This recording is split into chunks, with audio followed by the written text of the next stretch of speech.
Hey guys, this is Mr. C, and today we are going to be solving linear systems of inequalities. All right, so we're going to start out with this one.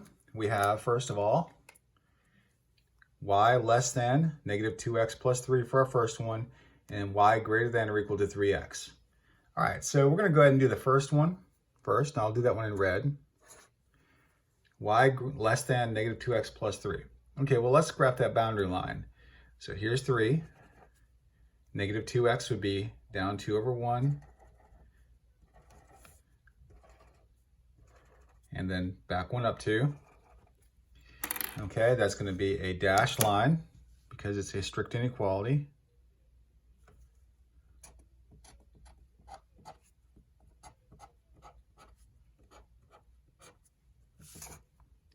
Okay. Do we graph above or below? Well, it does say less than, and so since it's less than, we're going to graph below, just like we did in the last video.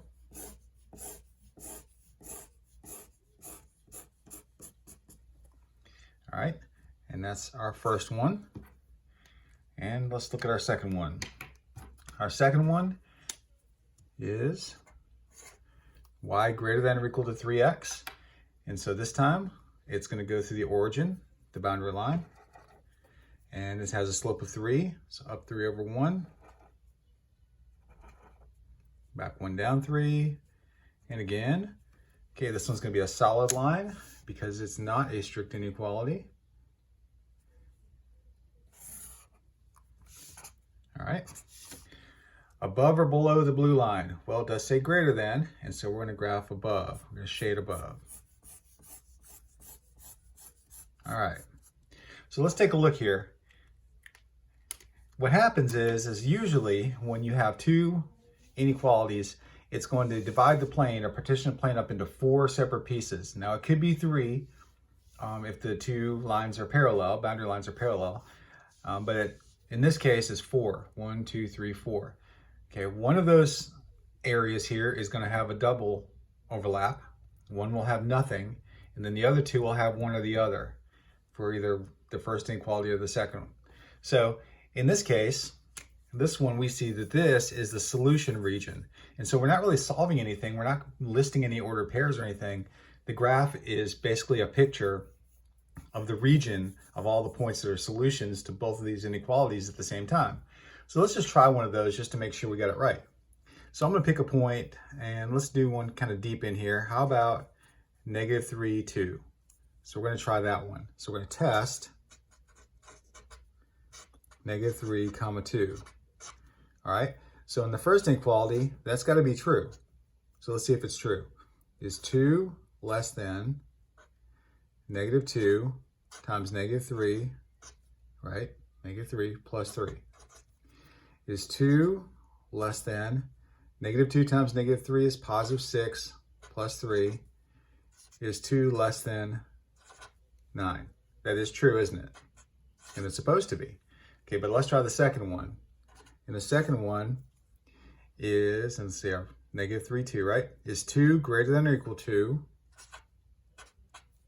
3 times our x value of negative 3. So is 2 greater than or equal to, that will be negative 9. Is that true? That is true. And since it's true for both of them, then I know that that point in that shaded overlap region is correct. As long as I know my boundary lines have been graphed correctly, I can be very confident in the fact that I did choose the correct portion of this plane as my solution set. So that looks pretty good. All right, let's try another one. Okay, this time, let's start off with the first one.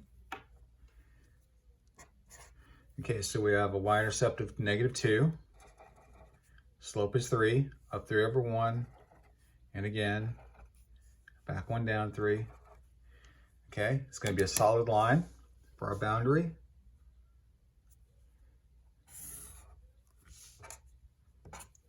Okay, is it above or below? Well, it does say less than, so we're going to shade below. This time I'll just shade like this.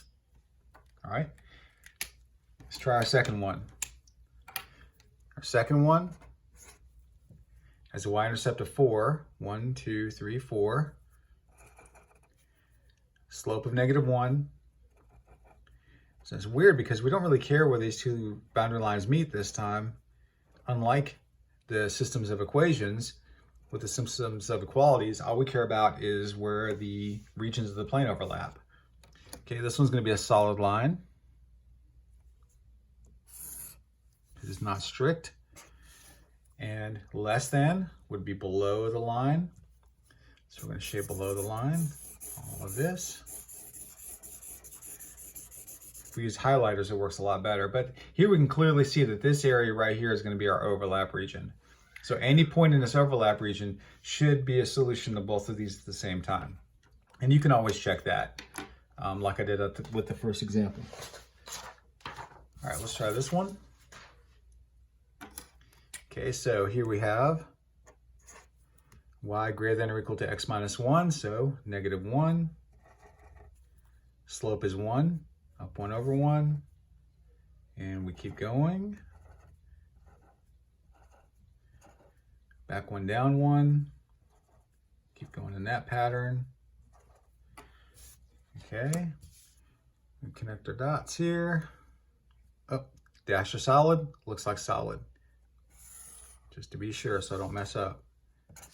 All right, above or below, it does say greater than, so we're going to shade above. Okay, second one. Okay, we have y-intercept of 1. And one reason why you don't want to shade real heavy here is because you do have to graph another inequality. And if you shade real heavy, you'll kind of obliterate some of the graph there, and you need to see some of it to get that second one correct. The slope is down 1 over 2, down 1 over 2, back 2 up 1, back 2 up 1. Okay, then we're going to go ahead and connect our dots, and this one will be dashed because it's a strict inequality.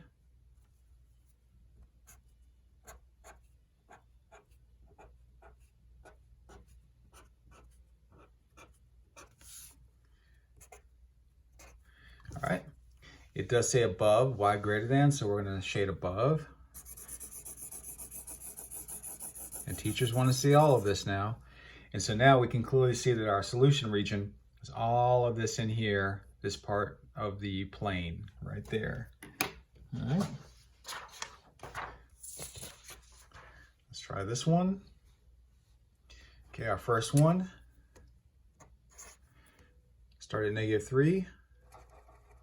Slope is up 2 over 3. And again,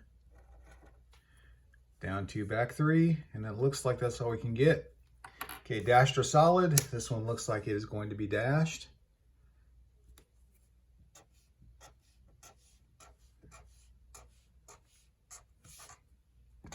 Okay, above or below, it does say greater than, so we're going to shade above.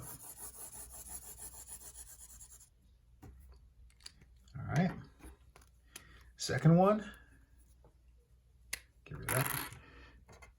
Okay, second one, y greater than or equal to x, and so we're going to start the origin. The slope is 1, so up 1 over 1.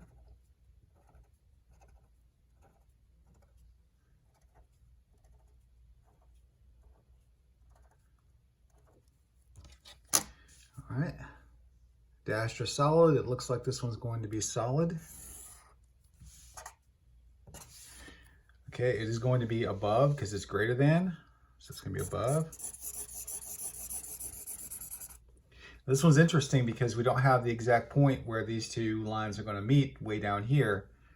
As we can see that they're going to meet down here somewhere. So if I were to do this as a problem on a test or something, this answer right here would be acceptable because it does show the overlap region between the two. All right, and it's eventually going to, once it intersects, it'll partition the plane up into 4 pieces. It's just that you can't really see all 4 pieces right now, but that's okay. Let's try one more. And let's do this one. Actually, we'll do a couple more. All right, this one. Okay, this has a 2 there. We have a slope of negative 1/3, so down 1/3. And again, back 3 up 1. Okay, that's going to be a solid line. So we'll draw that.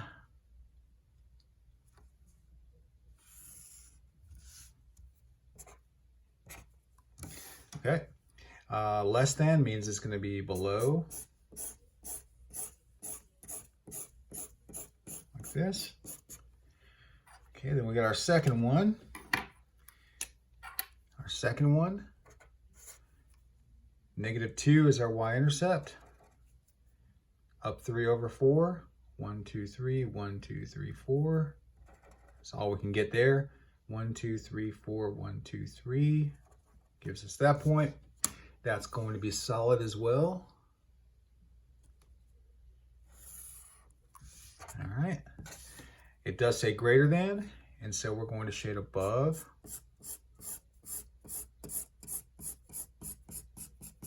And it looks like this region right here is going to be our overlap region. And just make sure your teacher sees that clearly, as that's the region that you want them to see as the overlap region, and they'll be fine with that. All right. Let's take a look at this one. This one actually is one that appears first in a lot of textbooks. We're going to do this one towards the end though, because we get a lot of questions about these. X greater than -2. We've talked about this before. This is going to be a vertical line, right? Because all the x's have to be -2. The y's can be anything. And so that's going to take us back here to -2. And it's going to take us to this vertical line. Right there. Greater than. So greater than means this way. All these x values are bigger than these back here. So we're going to shade to the right this time. And students do need to see this when they're doing this for the first time. They need to see all these types of examples because they get confused. All right. The other one, this one, is just the opposite. This one's going to be a horizontal line where y is 4. So we're going to go up to 4. 1, 2, 3, 4. We'll put a dot there. And we'll draw our horizontal line. All right. And it's everything less than. So we'll graph everything less than. Let me go this way though, because I want to go in a different direction as all the other lines over there. Okay, so I'm going to stop here for this one. And how many of you noticed that I did something wrong right from the very beginning? And we're going to see what I did wrong. So what did I do wrong? Well, first of all, these are solid lines that I graphed here and here, right? They're supposed to have been dashed lines. And I used a marker, right? And I did that on purpose, but it's okay. So how do I correct that? Well, the lines don't have to be different colors. I'm going to go back and take this marker and I'm going to make a dashed line here, because if you don't, like I said, your teachers take points off of that kind of stuff. Same thing for this one. I'm going to go ahead and go back, and I never leave anything. If I know it's wrong, I'm not going to leave it, because that's not good practice in math. So now I kind of covered up for my mistake there, and now it looks good. All right, and that happens. You're going to make mistakes. If you use a pencil, you can just erase some of it to make a dashed line. But just always check that at the end to make sure you did the boundary lines correctly. All right, let's take a look at this one. This will be our last example. And this one, okay, we've got a +2 there. And people are thinking, oh, this one's real easy. These are simple. Yeah, they are. Slope is 1, up 1/1. And did not make that difficult at all. Okay, we'll go back down. Okay, now let's ask the question, dashed or solid? This time it is solid. Okay, above or below? Well, that says less than, so we're going to shade below. All right, now for the second one. Now it gets interesting. The second one, -2. So we're going to go down 2. Slope is 1. And now we're starting to realize something. This boundary line is going to run parallel to the other boundary line. So let's see what happens. It is solid. Okay, so we'll graph that. And it does say greater than, and so we're going to shade above. So if we shade above, it's going to look something like this. So what happened this time is we got a doubly shaded region, that's shaded twice, in this little strip between the two parallel lines. And that can happen. It could be on either side, depending on these signs. It could be on one side this way or one side this way. And in this case, since both these signs are pointing in different directions, we got this double overlap of just this strip in the middle. And so our solution set is just going to be this part right here. I'm going to shade a third time in darker color, just so my teacher knows that's exactly the region that I want to show as my solution region. And any point in this region should be a solution to this, such as the origin, right? 0, 0. Is 0 less than 2? Yes. Is 0 greater than or equal to -2? Yes. And so the origin is in this strip right there, and it is a solution to the system. So guys, I hope this helps. Remember to like and share, and definitely subscribe, and we will see you guys later. Bye.